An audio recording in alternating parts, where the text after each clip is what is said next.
Hello বন্ধুরা, এটা চিনতে পারছো? কমলা লেবু।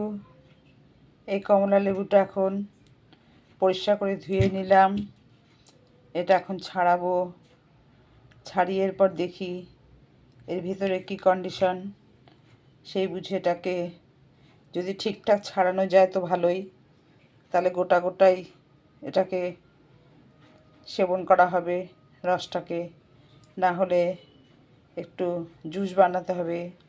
এটা এখন কাটি, কেটে দেখি এটার কি কন্ডিশন, তারপরে এটার বাকি গুণাগুণ সব কিছু সম্বন্ধে, শরীরের উপকারিতা, কারা খেতে পারবে কারা খেতে পারবে না, কাদের প্রয়োজন, সব কিছু ধীরে ধীরে বলবো।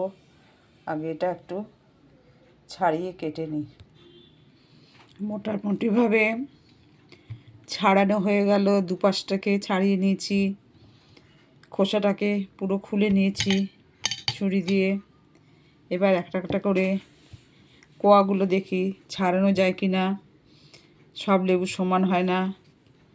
নাগপুরের লেবু এক ধরনের হয়, যেটা বেশ নরম, হাত দিলে ভেতরে খোসাটা বোঝা যায়, ভেতরে কোয়াগুলো আছে, বেশ সুন্দর ছাড়িয়ে নেওয়া যায়। কিন্তু এই লেবুগুলো সেভাবে আলাদা আলাদা করতে একটু খারাপ হয়ে যায়, রস বেরিয়ে যায়। রসটাকে তো নষ্ট নষ্ট করতে দেওয়া যাবে না। রসের তো অনেক গুণাগুণ আছে, উপকারিতা প্রচুর আছে। এই খোসারও প্রচুর উপকারিতা আছে যদি এটাকে আমরা সঠিকভাবে কাজে লাগাতে পারি। সেটা একটু সময় সাপেক্ষ, কিন্তু স্কিন থেকে আরম্ভ করে শরীরের যে কোনো র্যাশ এবং স্কিনের নানা রকম সমস্যা, এটাও একটা স্কিন, এটা অরেঞ্জের স্কিন। এই স্কিন মানুষের স্কিনকে অনেক উপকারী গুণাগুণ দিয়ে থাকে। সেসব গুণাগুণগুলো আমরা নিতে হলে আমাদের তো একটু একটু খাটতে হবে, একটু আনন্দের সহিত খাটতে হবে। নিজের সৌন্দর্যায়ন বাড়াতে হলে যারা চাও তারা সেভাবে খাটবে, সেটাও বলে দিচ্ছি। এখন তো এটাকে ছাড়াই আগে দেখি কি হয়। জুস করা যায় না, গোটা গোটাই খাওয়া যায়। যেটা খাবো সেটাতেই উপকার, তাও এখন একটু ছাড়াই দেখি কতটা কী পাওয়া যায় এর থেকে। না, যেরম ভেবেছিলাম ছাড়াতে খুব কষ্ট দেবে, সেরকম কিছু কষ্ট দেয়নি এরা। খুব ভালো, খুব গোটা গোটাভাবেই চলে এসছে আমার হাতে। সাজিয়ে নিয়েছি এদের গুণাগুণ কি বলবো। ভিটামিন সি সমৃদ্ধ, স্কিন, প্রেশার, এটা যে ডায়াবেটিস পেশেন্ট খেতে পারবে না এমন কিছু নয়। এ খুব যে মিষ্টি হয়, সে মিষ্টি সুগারের পেশেন্টদের বিশেষ কোনো ক্ষতি করে না। তাছাড়া সিজনাল ফ্রুটস হিসাবে এটা খুবই উপদেয়। এর রস একদম একদম ছোট বাচ্চা থেকে অসুস্থ বৃদ্ধরা প্রত্যেকের জন্যই উপযোগী। এর খাদ্যগুণ অপরিসীম। এটা যেমন কাঁচাই খাওয়া যায়, এটা রান্না করে চাটনিতেও খাওয়া যায়, বিভিন্ন রান্নার রেসিপিতেও এর অনেক স্বাদ বাড়ায়। এর সুগন্ধ, অরেঞ্জ কমলা লেবুর সুগন্ধ, বিভিন্ন ফ্লেভারের জিনিস আমরা ব্যবহার করে থাকি। সাবান থেকে শুরু করে, বিভিন্ন স্প্রে থেকে শুরু করে, ঘরোয়া রেমেডিতেও, পোকামাকড় তাড়াতেও এই খোসা অনেক কাজে লাগে। খোসা শুকিয়ে রেখে দিলে, ভিজিয়ে তার সঙ্গে একটু যদি খাওয়ার সোডা, নুন এগুলো মিশিয়ে একটু উষ্ণ গরম জল দিয়ে ফুটিয়ে নিয়ে কোনো স্প্রে বোতলে রেখে দেওয়া যায়। স্প্রে করলে মশা মাছি দূরে চলে যায়। তারপরে এগুলো শুকিয়ে রেখে সেটা সন্ধ্যের পর ধরালে মশা, যেগুলো আমাদের সাধারণত খুবই ক্ষতিকর জিনিস, সেগুলো সরে যায়। গন্ধটাও ভালো, এর কোনো সাইড ইফেক্ট হয় না। আর খাদ্যগুণ তো অপরিসীম, এর খাদ্যগুণের তো কোনো তুলনাই হয় না। সব রকম খাওয়ার এটাকে ব্যবহার করা যায়।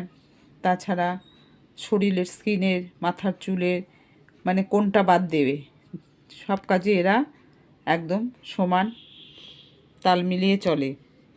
তবে সিজনে এদের বেশি পরিমাণে আমরা আদর করে ঘরে আনতে পারি, কিন্তু অফ সিজনে এদের দাম খুব বেড়ে যায়, এদের ডিমান্ড অফ সিজনে খুব হয়ে যায় যে দামের জন্য সকলে নিয়ে আসতে ভয় পায়। আবার খারাপ হয়ে গেলে তো হলো, এদের আবার আছে কখনো কখনো খারাপও হয়ে যায়, পচে টচেও যায়, এত বুঝে শুনে আনা যায় না।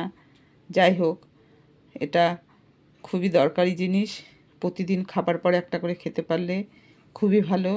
আর প্রত্যেক মানুষের জন্য রোজকার খাদ্য তালিকায় একটা ফল রাখা বিশেষ প্রয়োজন।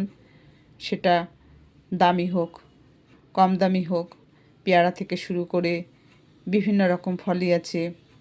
শরীর বুঝে, রোগ বুঝে খেতে হবে, কিন্তু পানীয় হিসাবে এই কমলা লেবু, মুসম্বির এসব রস খুবই উপদেয়। তাছাড়া আমরা পাতিলেবু বা খাদ্যে যেসব লেবু খাই সেগুলোর উপকারিতা আছে, সেগুলো তো একটা আলাদা জিনিস।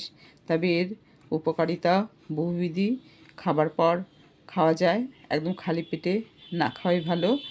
আর এ তো শক্তি বৃদ্ধি করে, চোখের জ্যোতি ফিরিয়ে দেয় অনেক সময়।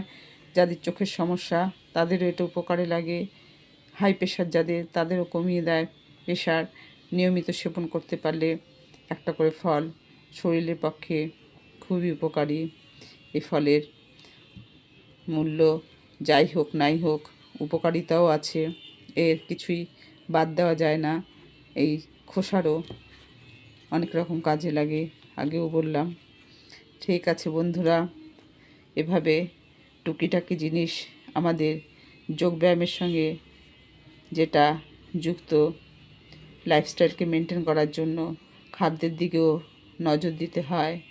খাদ্য ছাড়া আমাদের ভেতরের পার্টসগুলো শক্তিশালী করে রাখাও আমাদের পক্ষে শুধু হার্ডওয়ার্ক করলে হবে না, তাদের জন্য কিছু যোগানও দিতে হবে খাদ্যের।